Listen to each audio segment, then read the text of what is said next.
Okay, so yeah, it's always the same, right? It's the same process no matter the language. The thing here is that even though you can learn many languages, the complexity of the structure between the L2, the L3, the L4, and the L5 is not going to be the same. You know, the L1 is going to be the most complex system you have. Then you have the L2, then you have the L3, but they will never be as nearly as complex as it is your L1, right? But the L3 is never going to be as complex as it is the L2. So the complexity like decreases as long as you are learning new languages. So here comes like a very controversial thing that about how do we call these people who speak many languages? Políglotas, Polyglotas, right? yeah. Yeah. So the point here is some people say that polyglotas do not have like complete linguistic systems. They just have like a small versions or adapted versions of linguistic systems that fits the needs they have to use those languages, right? So if I speak, I don't know, 5 languages and one of them is Italian, but I only use Italian for, you know, like holiday purposes, like going to the hotel, like going out to eat something. Actually, I don't have this complete system as I have my system in Spanish, right? I only have this small adapted version of Italian that helps me to function in very specific contexts. So polyglots don't have complete systems. They just have different versions of a non-complete linguistic system, right? So I don't know if I answered your question. Yes, Alexa. No, oh, sorry. Go ahead, Alexa. Yeah, Angeline. Yeah, Angeline and then Alexa, Well, right? it wasn't really a question. It was just that I thought it was really different. Oh, Alexa, you go because I don't think I can talk. Okay. No, I was thinking about what you were mentioning about the difference between plurilingualism and multilingualism, because there's a difference, right? I once heard that plurilingualism is when you speak several languages, but they are not at the same level. Yeah. And multilingualism is when they are like almost at the same level, right? That's what Jerry told me. Okay, Well, if Jerry told you that's actually correct. okay. No, and the point here is even when you are multilingual or bilingual, there is always going to be one language that is more dominant than the other, right? And that is a fact. I'm gonna give you a beautiful tip, a beautiful tool, okay, that it can help you with your thesis. There is something called, esto es, me deben un café por esto, ¿ok? Se llama Bilingual Language Profile, BLP, ¿ok? Lo hizo un señor que yo conocí, que una vez le di un writer, Mark Amenwall, ¿ok? Mark Amenwall. This is a test to measure the level of bilingualism that people have. Búsquenlo en Google. Este está muy padre. Hablo en español cuando quiero como... I'm sorry for Spanish, ¿ok? Este test está muy padre porque nos ayuda a crear un perfil lingüístico y de background lingüístico de las personas.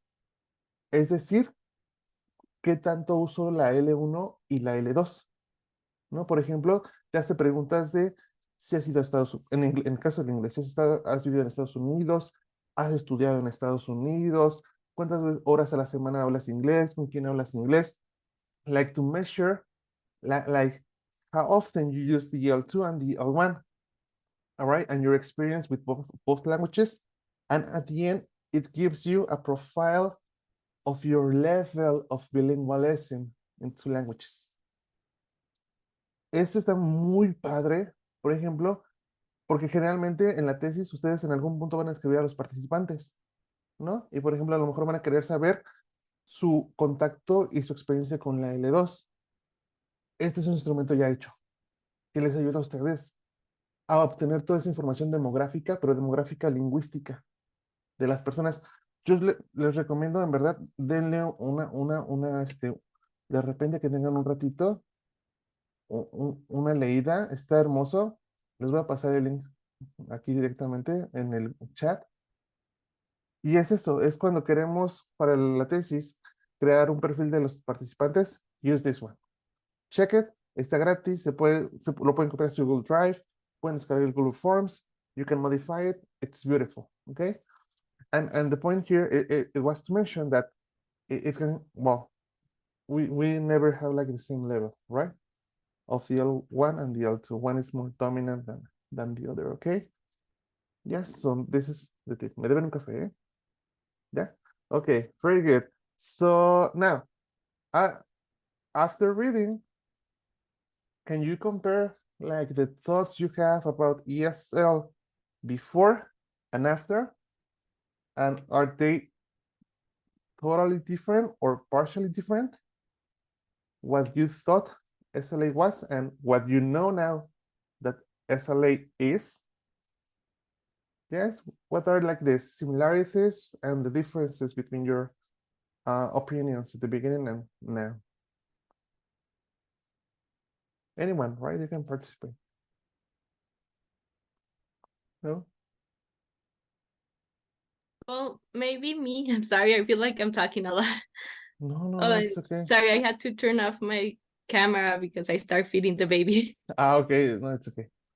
Um, so maybe like one of the things they used to make a lot of emphasis about acquisition is only when you probably live abroad or like you are really immersed in the culture. Yeah. And learning is when you're in a classroom. And Mhm. here it also says that it's both ways, that are naturalistic way or classroom. And I really like how he put an emphasis on that, because I don't Yeah. think all the readings do.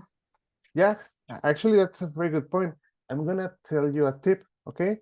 When you do your when you do your thesis and you have a training where you teach something, that's many of you will do that, right? Or most of you will do that you will teach something. We usually have this structure, right? We have pre-test, we have the training, and we have the post-test, right?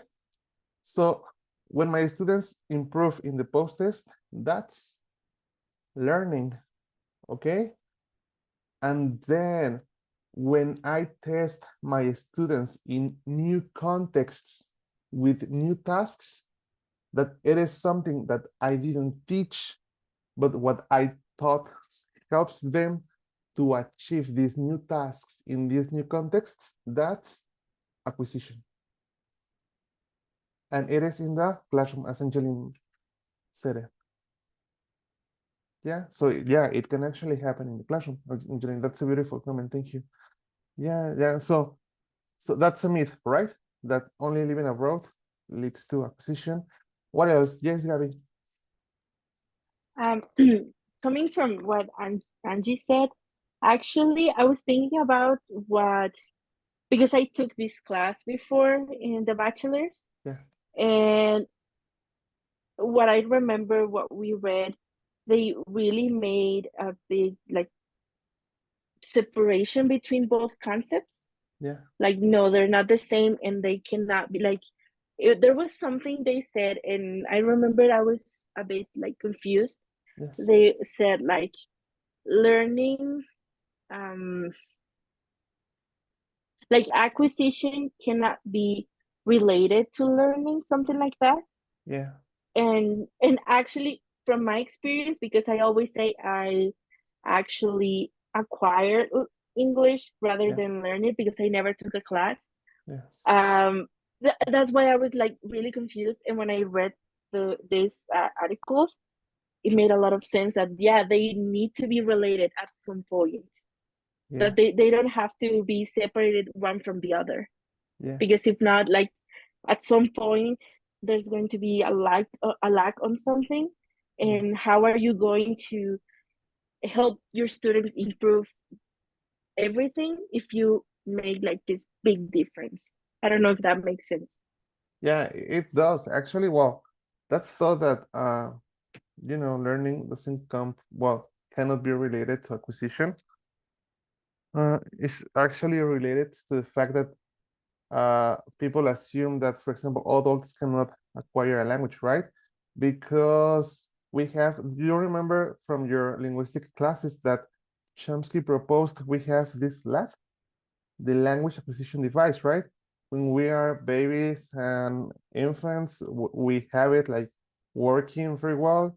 When we become teenagers and adults, it just crashes, you know, and that's like a fact, right? That many people assumes that that actually happened, that it is related to this theory about the plasticity of the brain. But the point here is that Chomsky's proposal is just theory. It hasn't been proven. We don't know if we have this LAD and if it actually messes up as long as we get old, right? So that's just, you know, that's a myth. And I don't know what you think, like adults can actually acquire a language. Yeah, right? They can, and they should. If not, what's the point of teaching, right? If we cannot actually lead to acquisition, you know? So yeah, I remember the example of a professor in Querétaro, and they told us, right, about her, that she was 50 years old when she lived in the US. So she was American. She never learned Spanish. She never took a class of Spanish. She was married to an American guy. She got divorced. She quit her job and she came to Mexico at her 50s, right? And while she was living here, she was able to acquire Spanish. And she used slang, albur, frases mexicanas. I mean, you know, she something happened, but she didn't have accent. And she was in her 50s. So that's like an example that we can actually have acquisition, right? But I mean, learning can lead to acquisition, or even autonomous learning, like her case and your case, can lead to acquisition, right? So yes, Angeline. Sorry, I'm gonna shut up, I promise. No, it's okay. That thing you mentioned about that she didn't have accent, it Yeah. reminded me of the second reading that it says that the psychological and social cultural, like if you identify with the culture, it's easier to speak like a native. And Yeah. I do see that with my students as well, like the ones that are interested in the culture, the ones that like the sitcoms, maybe the music, are the ones that have better pronunciation. Yeah, and do you actually, that's a controversial thing. I'm gonna say this, Alexa, and then we go with you, okay? Do you think that when students do that, it affects their identity? They are less Mexican, they are less themselves. So think about that, okay? Yes, Alexa. Actually, that has to do with what you were mentioning, because in my, well, when I was at the licenciatura, I was reading, or I was investigating about identity. And identity has to do a lot with motivation, but it's not the same as investment, okay? So for example, investment is to go beyond motivation, because investment is how do you see yourself in the future? Yeah. And that's why you are learning the language. So if you, for example, I have some students that tell me, you know, I can speak a little bit of Korean. And why? Because I am interested in the culture. I want to go there and I want to live there and so on. BTS. And how did you learn that? By myself. So there is the interest, there is this investment. Yes. And this investment helps them to I don't want to say like a new identity, but Yeah. yes, they get a new identity. That happened to me, for example, for being in touch with two cultures at the same time, with the German and also with the Mexican. Yeah. And this has to do with a hybrid. Okay, so I am like a hybrid person that you mix two cultures to make one. So Mhm. you make your own culture with what you know about the two cultures or the two Yeah. countries. And I think that you build your own identity. Yes. It modifies your identity. Identities change all the time, and Yeah. we change all the time. So that's why what I learned from investigating about identities. Okay, actually, you know what? In SLA, we have a term that describes that process. I'm gonna write it in the chat, that it is called acculturation. That it is to adapt the culture of the L2, but it does. Many people think it has like a negative connotation, but actually it is not that like that. It just means to take what I want about the culture of the L2, but I'm still me, right? I'm still Mexican. I can keep my accent, and it doesn't mean that I am less Mexican and I am more American, right? This I'm gonna look for the name, right? So I can share it with you. Yeah. And it was proposed by, let me look for the yeah. I'm looking for the paper, right? So it is this one. It is the Schumann model of acculturation, right? It is a process of adapting something. Yes, Gabi. Yeah, actually, about what Alex was saying, I Yeah. had a friend in the bachelor's Yes. that since he was really young, he started learning Japanese. Yeah. And with this idea of identity, he like we will joke about him being more Japanese than Mexican because he really took the culture and everything. Like he was better at like publicly speaking in Japanese than Spanish. Yeah. He like you could feel like he's you know, he was talking more secure or seguro of Yeah. himself in Japanese. And then he went there, like I think it was a 1 year exchange program. And when he came back, he got this huge cultural shock by coming back. He had to move to Japan. He's in Japan right now because he couldn't adapt to the Mexican culture anymore. Wow. Yeah. So but it helped him to I mean, not only become a professional speaker, right? A proficient Mm-hmm. person in the culture. Yeah. Wow, that's amazing. I was gonna tell you a small example, like the importance of having this process with our students. The thing is that, well, the importance of this, it is that sometimes, I don't know if you have noticed this, but for example, there are some cultural actions that are different in the L1 and the L2, right? When we have this difference, it can lead to um, to actions of impoliteness, right? Because we have a difference. Yeah. For example, in I don't know, in Spanish, it's very common to say white lights to refuse to do something. You know? Oye, ¿vas a venir a la fiesta?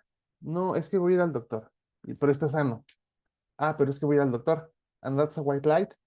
And people can even know that it is a lie, but they are okay with that because it is the way we function, right? In social terms. However, if you do that in the L2 culture, that can be very rude, right? And you can be seen like a non-honest person, you know? So that's a difference, right?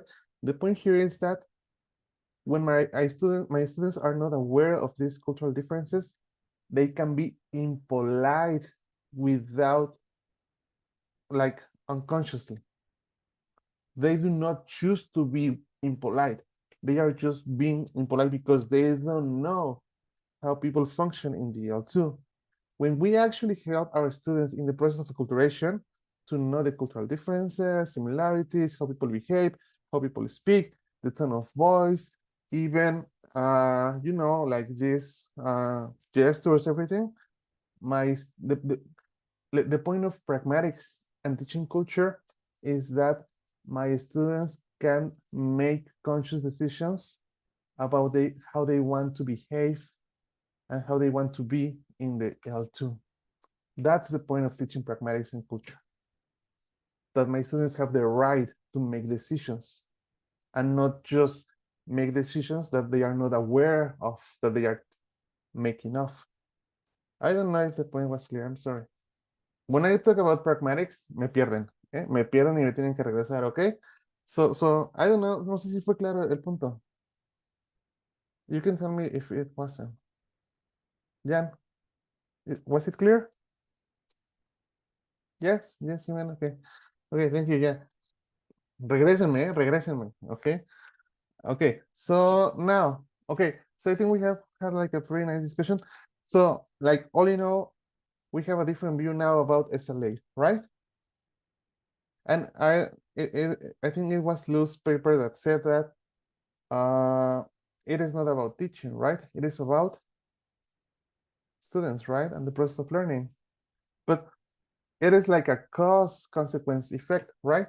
If I understand how my students learn, in consequence, what? I can have better teaching practices. And that's the point, right? Yeah. And now my teaching is not based, I'm gonna say this, okay? It's not based on approaches and methods, but on how my students are actually working in their brains. Yeah. So my focus is not like follow my method, follow my PPP, follow my communicative approach. It is to focus more on enhancing the acquisition processes of my students because I understand how they function. Yeah. Yes, Alexa. Well, I was thinking about the Sarah's homework. Yeah.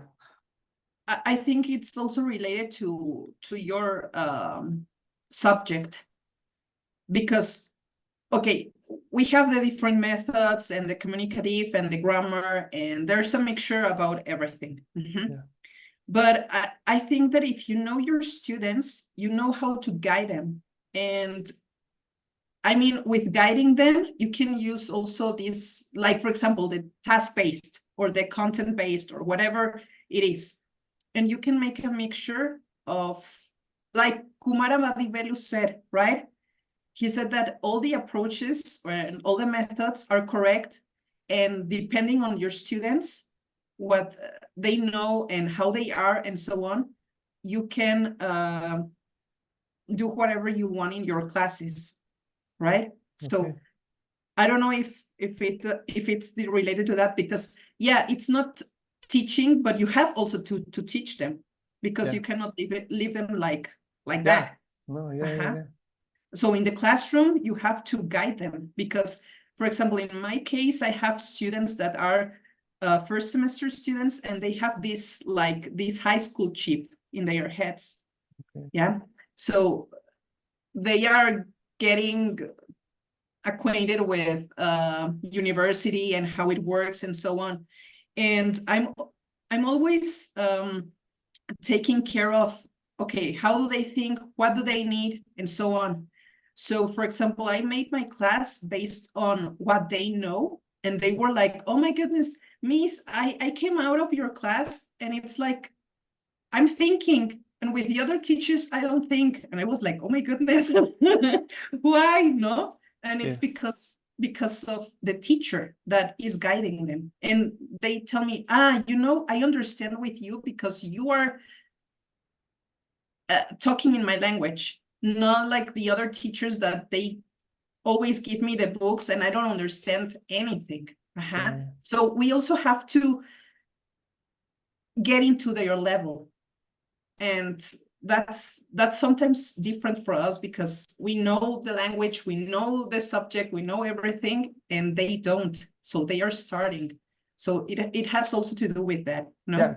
Yeah, to understand my students, right? And their learning processes. And yeah, there's a tip that I give to my PAL teachers that I think it is related to that we don't teach the lesson plan, right? We teach the students. And when we have this principle, it makes a difference, right? On how we approach to our classes and our students. Yeah, yeah, right. I'm gonna be honest with you. When I learned about SLA, it changed the way I perceive teaching, and how I think we should do that. So now we're gonna move to the second stage of the class, okay? And we're gonna have one of the first presentations. And we're gonna ask, I have it here. We're gonna ask, Miguel is not here, right? No, he's not here.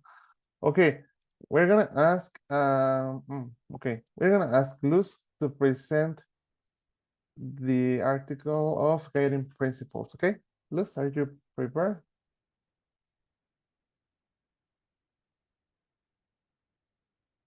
I don't know if Luz is here. Luz is here or not? We lost her. She's not here, right? Yeah, she was here. She was the one that fell. I think. Yeah, no, she left. Wow, ya vieron todos me dejan abajo.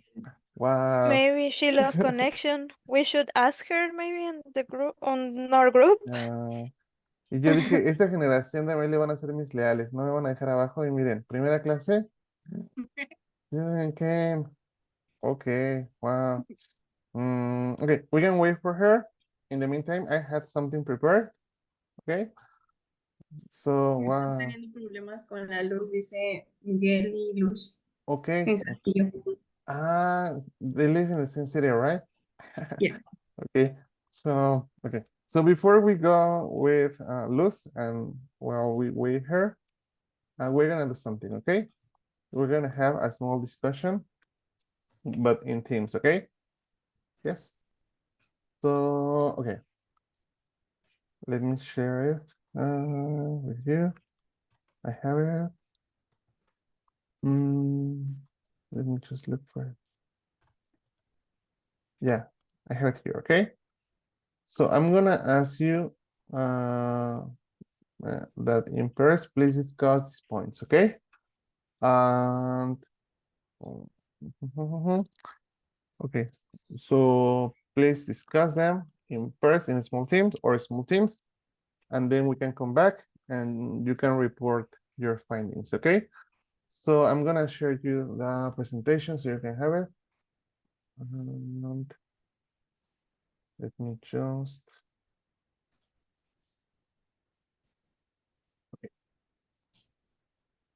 Mientras deberíamos de poner música de elevador, ¿verdad? Tan, tan, tan, tan, tan, tan, tan, tan, tan, tan, tan. Okay.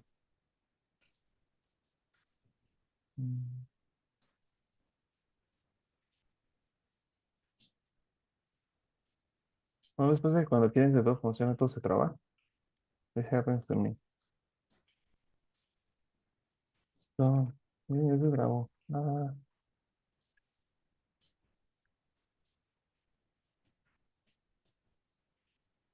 Okay, again. Yes. Miguel sent a message and he said that they have electricity problems Okay. and if it's possible to have the presentation tomorrow. He's asking that. Yeah, it is okay. Yeah, in the meantime, we can discuss these Okay. questions. And Yeah. also he said that Eduardo had an accident and that's why he's not here. Okay, wow. So it was Well, like a bad week, right? But is he I okay? guess. Well, he just said that. I Okay. don't know. Well, let's hope he's Thank okay. you, Isabel. Yeah. Yeah, no problem. Wow. Wow. Okay. I hope he is okay. So you have the presentation in the chat, okay? Yeah. So you can check the points that you have to discuss. If you love PPP, one of the points is going to be controversial for you. So yeah, okay. So you have to discuss in teams, okay? And we can come back and discuss and talk, okay? Te traen una silla por si quieren que nos agarremos a sillazos. If you have different points of view, okay? Okay, so let's go and discuss. Yes. You have like 10 minutes, okay? Please go and come back.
Well, I think the problem about the first point is that, well, there are many teachers who just learn like a kind of methodology, and they believe it's like the only way, and they don't even like try to find an alternative, and they just stick with what they know, even if what they know might be something uh old or obsolete.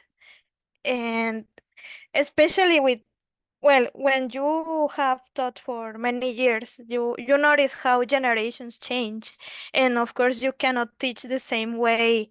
I don't know, 5 years ago. Well, I don't have like a lot of years. I have like 8 years of experience, but I remember that 5 years ago my students were not the same as my students now. So I think that's a problem. But it's not only like the time. It has happened to me like the same semester with two different Ah, groups. Like you I need know. different ways of teaching, but it depends on their personality. I don't know, like on the way they learn. I have different students every month, so imagine. Of Yeah, it's very difficult to adapt to new people every month. I'm sorry, I was, yes, Marisol, go ahead. No, I was just gonna say that we will always face new generations of students, and they will always have different needs. Whenever we have a different class, we need to like make a diagnostic to see what they need and then adapt for teaching in terms of that. Yeah. And I think Isabel's point leads us to another discussion that experience doesn't make you a better teacher all the time, Mm. right? I maybe you know some teachers who have like 34 years of experience and they keep being the same bad teachers, right? Even though they have many Mm. years of experience. But that's a but they have like this as you said, right? They have this thought that this is how I learned, so it is going to work for everyone. Yeah, can I share something that happens at my school with my fellow colleagues? Yeah, Some of them, chismecito. Yeah. Yeah. no, well, it No? happened, and Okay. this has to do, in my opinion, with having like this huge ego, and you think that you are the greatest teacher in the world whenever you have, or whenever you make it more difficult for your students to learn. Yeah. So if you have like más reprobados, then you are Mm. like the greatest teacher. Your class is like really hard, really tough, and you're great at teaching. Oh, porque la letra con sangre entra. Yes. Okay. Wow, wow. Yeah. Okay, thank you. That well, thank you for the experience. You know that's yeah. So maybe that teacher, what can you do with that teacher? Wait until they retire. No, and this is a funny thing. It's It's not hard. like a 20-year-old teacher, a teacher with 20 years of experience. No. Okay. So even the new ones. Yeah.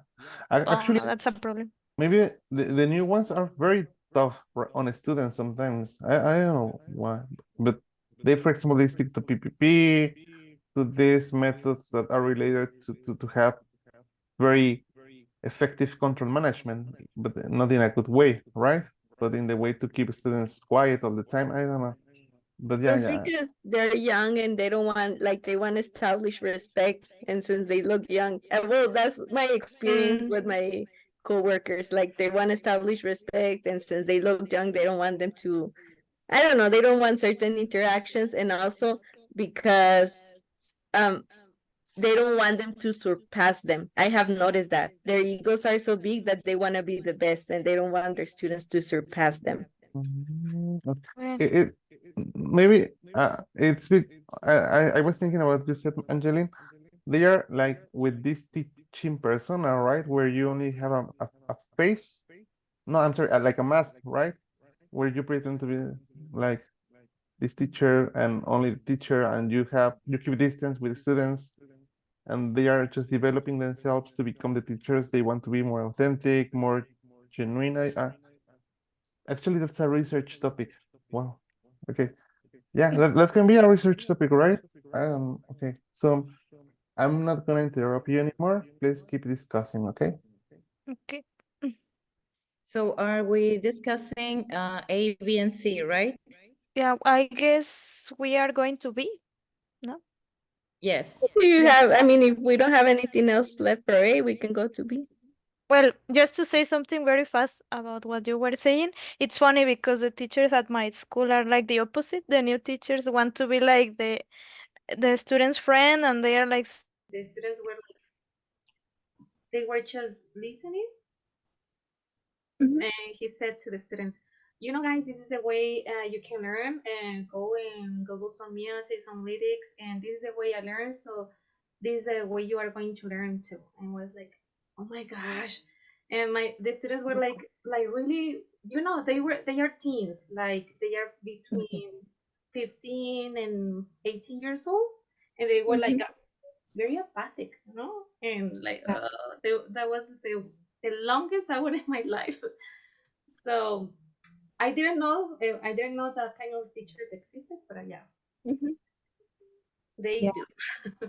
Well, in my opinion, language learning is a complex process that extends beyond personal experiences and preferences. Mhm. It involves understanding the cognitive mechanisms behind language acquisition and recognizing that individual differences in learning styles do not necessarily dictate the most effective teaching methods. While drills may benefit some learners, they may not align with the principles of effective language acquisitions for all the students. For example, in my case, I learn better in a traditional way than most effective, I don't know, methods and something like that. Well, it depends of each student. So we need to look for the needs of meet for each student. So, well, that's my opinion. Yeah. So, And at the end, we want them, as the reading said, to make our students to make these form meaning connections, right? yeah. Yeah. What is that? Form meaning connections.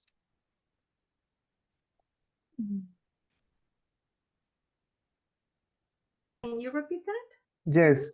What is to make my students, yeah, that they make form meaning connections. Alrighty. I think this is because the students have to feel a connection with the language, right?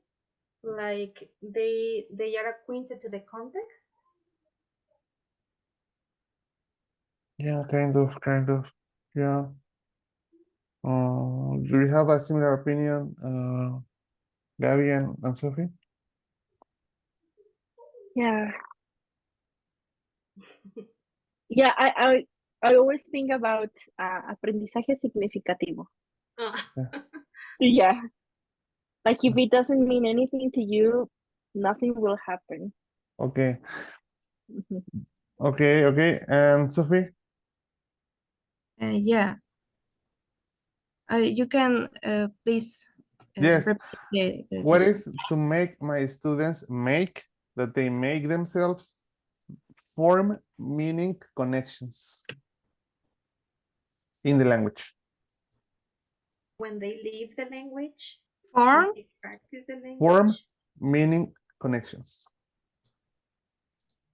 I think it said it in the reading, right? Let me look for it. I remember. Form meaning. Yeah, I was just checking my notes and I'm just looking for it, but yeah, form meaning connections. Okay, look. So the language has a form, right? That it is the grammar structure, you know, like the syntactic structure. That's form. Approaches such as PPP practice the form of the language, right? That in plain English is the accuracy, right? That my students are capable of make correct sentences. He plays soccer instead of he play soccer, right? So that's the form of the language, right? Like the physical stuff of the language can be written or can be phonological, like the sounds, like the correct pronunciation of the sounds of English, right? That's form. But also it comes to the part of meaning and use. The meaning, the word, the sound, the sentence has the semantic meaning, like the more transparent meaning, and also how that meaning can change depending on the context where I am. So it is not only about my students knowing how to use correctly the structure of the language, but also being able to use it in context for communicative purposes. Yeah. So that's to make my students make for meaning connections. Meaning connection. Okay. It's not only about the correct use, but the effective and communicative use of the language. Okay? Yeah, so yeah. No los voy a interrumpir más. Me voy. Bye. Okay. Right. Thank you. You're welcome.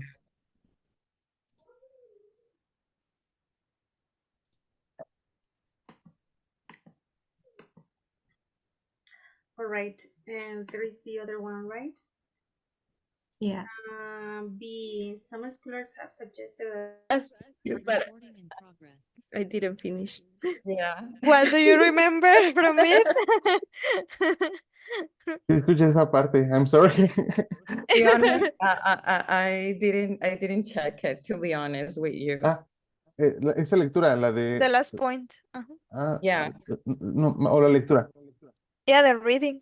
Ok. Híjole, yo les recomiendo que sí la lean. Está muy padre, ¿eh? No sé si...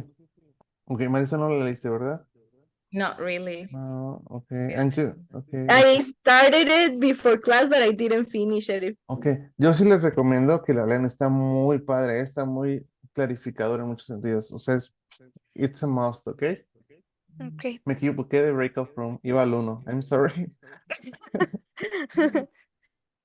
Luego usar.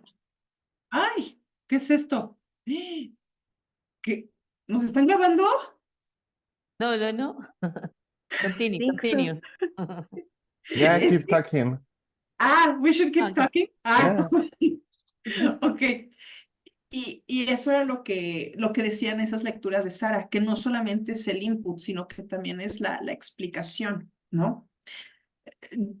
Yo digo que, bueno, porque a mí me pasó esto, cuando yo me fui para Alemania, yo aprendí la lengua, sí llevaba yo un poco de gramática y mi mamá me la daba porque la tenía que aprender así, pero yo cuando me fui para allá dije, no, o sea, la forma más fácil de aprenderla es pues estando expuesta. Ahí yo creo que sí funciona eso, pero cuando los alumnos no están por ejemplo, que los alumnos están aquí, no están en Estados Unidos, pues les cuesta más trabajo, ¿no? O sea, es más el tiempo de aprendizaje y todo eso, y siento yo que sí necesitan como una instrucción, ¿no? Para tener más ayuda. Bueno, no sé qué opinan ustedes. Sí, totalmente de acuerdo. También a mí me pasaba en la universidad, tenía compañeros que venían de Estados Unidos y querían rivalidar o querían ya pasar la materia de inglés que nos daban y les decían, sí, o sea, te podemos pasar, pero demuéstranos que realmente lo sabes, o sea, lo hablas bien, pero demuéstranos que lo sabes. Se aplicaban los exámenes ya, pues sí, como de gramática y todo ya en general, pues no lo pasaban, tenían ahí como que el problemita de la gramática. Entonces los maestros decían, no, tienes que tomar la fuerza, que sea a dos o a uno, pero lo tienes que tomar. Pero pues sí, realmente, pues sí, estamos en México y es difícil, ¿no? A lo mejor que tú lo adquieras así como bien el idioma. necesitas de la instrucción que alguien te explique del por qué se están usando estas cosas. Cuando se puede explicar, ¿no? Porque a lo mejor en inglés hay cosas que no puedes explicar y que realmente son porque son así, pero las cosas que sí tienen sentido, pues sí, necesitas una instrucción de, ¿por qué es esto? Y ya, para que lo absorbas, lo proceses en tu cerebro y digas, ya lo entiendo. Y bueno, en esos casos, pues sí te lo piden, pero por ejemplo, cuando tú, por ejemplo, los bilingües o gente que pues nace en el lugar, pues nosotros, o sea, a veces ni sabemos la gramática en español, ¿no? Que la deberíamos de saber para explicarla en inglés, ¿no? Pero, o sea, un nativo hablante no te va a saber la gramática. Si yo hasta a mis estudiantes les pregunto, a ver, ¿qué es un verbo? ¿No? Porque les tengo que explicar para que entiendan en inglés, ¿no? ¿Qué es un verbo? ¿Qué es un adjetivo? Pues un verbo es una acción, ok, ¿y qué es un adjetivo? Es el que está describiendo algo, ¿no? Entonces, así van entendiendo ellos cómo funciona la lengua, pero sí te tienes que regresar a tus orígenes, ¿no? Entonces, es complicado. Bueno, no Pero, sé. por ejemplo, A así ver, es. ya, sí. Perdón, pero por ejemplo, bueno, también tendría que ver en ahora sí, cuál es el propósito del curso, si de alguna manera, a ver, más adelante, si lo quiere hacer muy comunicativo y que el alumno vaya adquiriendo el idioma de manera deductiva o inducida, ¿no? ¿Cómo no? O sea, que a veces sí somos más de explicar, por ejemplo, esa parte que tú mencionas, Alexa, me sucede como ya de explicarles un poquito más a detalle, como para niveles más avanzados cuando tengo algún grupo, ¿no? Entonces sí soy más detallista, en darles más instrucción, mientras que a veces me pasa que cuando son grupos muy básicos, como que trato que de alguna manera, de manera más, inducirlos, ¿no? A que ellos mismos vayan descubriendo como bueno, las reglas, ¿no? Para no tener que darles yo tanta instrucción. No sé si dependa también del nivel que estemos Pero dando sí del funciona, idioma, ¿no? Jan. ¿Sí? ¿Te ha Así. funcionado? Ok. Sí, porque bueno, yo que les doy el método siempre les hago preguntas, o sea, Ajá, ok. y tengo nivel 1 y hay unos que no Qué saben casi padre. nada de Ok. inglés. Y Ujú. he usado así como tú dices, o sea, lo inductivo, pero sí guiarlos para que te den la respuesta, porque si no te saben dar la respuesta, pues el método inductivo se te cae y ellos mismos Sí, se totalmente. desmotivan. Entonces sí es como que darles así como que, a ver, ¿qué es esto? Y ya, hasta se sienten y hasta participan más. Y yo cuando les doy así las instrucciones, no, o sea, tengo toda la atención de los alumnos, porque es así como que, y sienten ellos que están aprendiendo, y hasta me dicen, maestra, hasta ya aprendí en español. Y Sí. sí, o sea, en Qué todos, a mí me ha funcionado en todos. Ajá. Bueno, Yo ¿alguien sé, más? sí, A ver, perdón, Lili. yo sé como tú, Alex, especialmente, creo que, y no sé qué bueno, ¿no? Esto es creo que es lo más rico porque Jan, ella aplica el de, le explico a los más avanzados y yo soy al revés. A los más básicos les explico un poco como Alex y como ya los entrenos, así como muy inductive o ya cuando estoy con avanzados, como que ya ellos solitos ya saben, ok, this is for suggesting, this is for regretting. Bueno, a mí me pasa así, ¿no? Entonces es bueno saber también esto, porque igual y estoy dejando aside a un alumno que tal vez necesite también este apoyo de también volverle a explicar, no sé. O sea, it's very interesting. Sí, pero sí, concuerdo con ustedes, compañeros. Muy Perfect. bien. ¿Algo más que quieran decir? ¿O nos pasamos ya a la No, última? letter C, yes, much better. Okay, so letter C. Okay, this is about the PPP approach. What is the underlying assumption of this approach, which contradicts one of the fundamental premises outlined by blah, blah, blah, blah, blah? And why are each of the three PPPs problematic based on what you know, you now know about language acquisition? There is a mistake there. You know now. Yeah. But you know now. Don't worry, it's okay, Sonny. We understood. Okay. Okay, so what do you think about the PPP approach? In this case, I thought that it didn't exist anymore because when I was at the beginning, when at the year 2000, when I started the BA in English, this was like in this case, like the highlight of how we need to prepare oral classes. Every single class during the bachelor, that was the way that we have to present it. Present the presentation of the topic, the practice with the students, and then finally how they are going to produce or practice what their topic it is. I suppose that, well, in this case, it didn't exist anymore because after 16 years, I'm taking the in this case the master's degree. But the problematic, well, I believe that I continue sometimes using the same practice. What would be the practice? The problematic? Well, maybe it's because probably I don't let, well, in my case, in my experience, maybe I don't consider that my students practice a lot, probably. That would be one of the things that is happening nowadays, probably. I don't know. I'm sorry, I think the question is about Yeah. like how the approach it doesn't actually lead to language acquisition, but Okay. it is based on loose reading. I don't know if Okay. you read loose reading.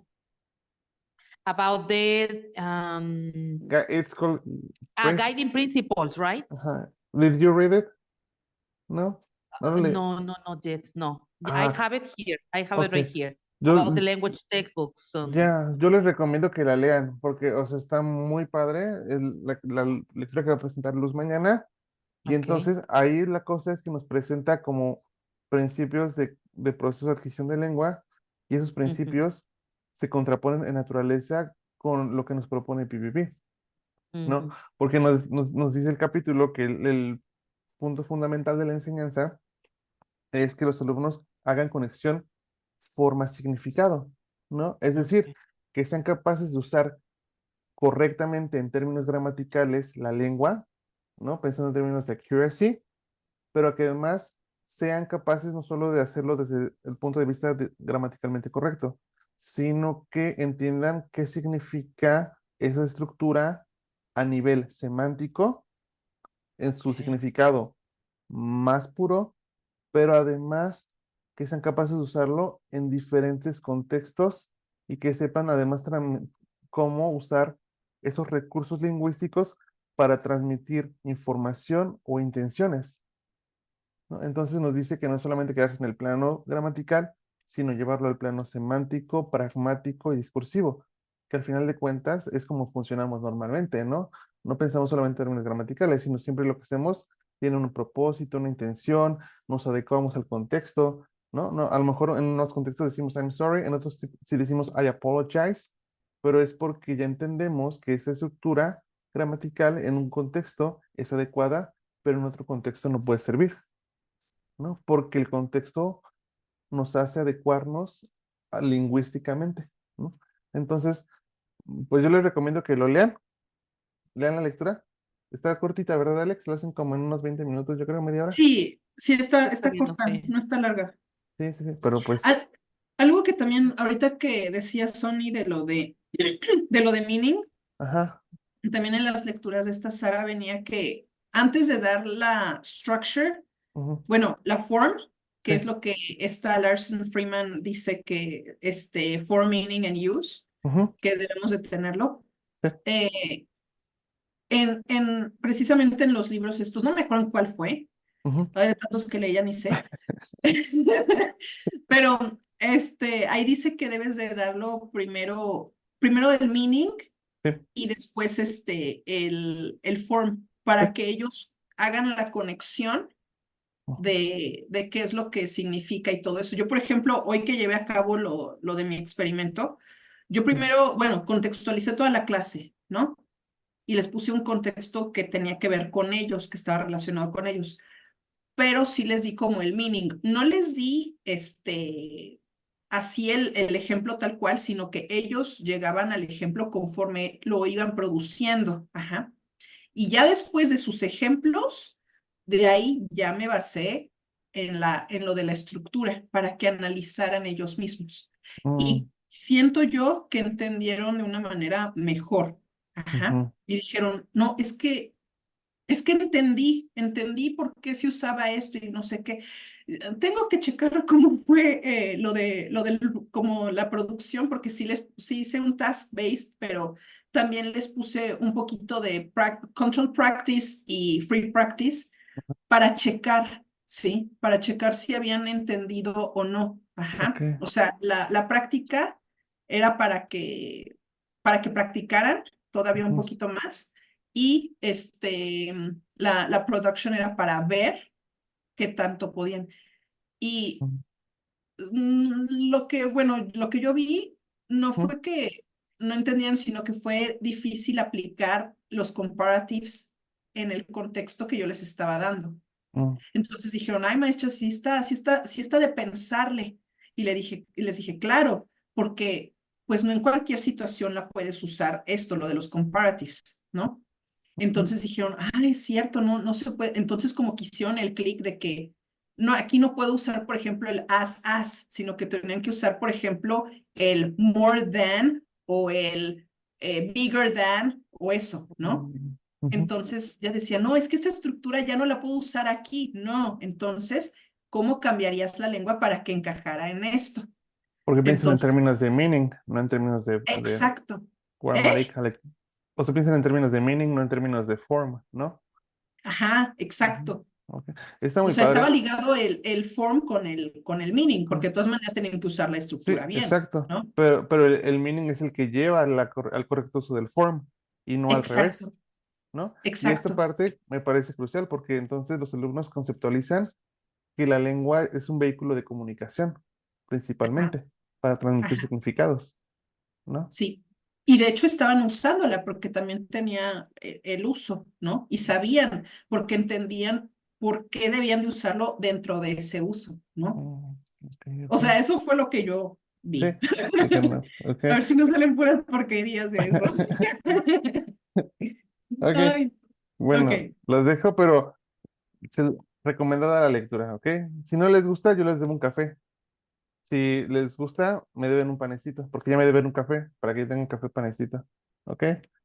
Ya, muy bien, las dejo Professor seguir Sonny, discutiendo. ¿Ok? dale. Professor Sonny, Yes, yes, Liliana. I just wanted to thank you about the reading, about the teaching pronunciation materials. It Mm, blown my mind. I mean, really?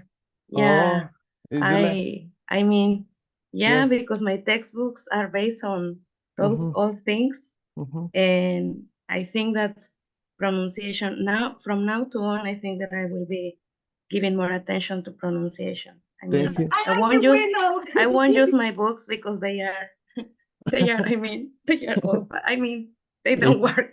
No, But I think that I have to now look for more material, you know. you're Yeah, I was amazed with that you're reading. I mean, welcome. You're it has welcome. been the best reading that I Oh, have thank read you. so far. Les voy a And it was decir, very, yeah. les So voy a I decir just wanted to thank you, Doctor. Yes. No, you're welcome, Lina. I was going to say something related to that. Les voy a decir algo, pero que quede entre nos, ¿ok? Jimena, Liliana, Alexa, Jan, que entre nos. Ya ven que les platiqué que tenemos un podcast, ¿no? El próximo episodio viene una doctora buenísima en pronunciación y va a hablar de inteligibilidad y pronunciación en la enseñanza de lenguas. Salen 2 semanas. Yo lo, yo, o sea, yo estaba cuando lo grabamos. Si les gustó la lectura, eso es, es mind blowing acerca de qué hacemos cuando enseñamos pronunciación. Ahí para que estén atentas. No es porque promocione el podcast, es porque está, o sea, es relacionado a eso, ¿ok? ¿Es Milagros? No, ¿No? ¿Ni no. Sanafre? Ah, ay. Ay, Sony, ¿tú sabes que yo ando en eso metida?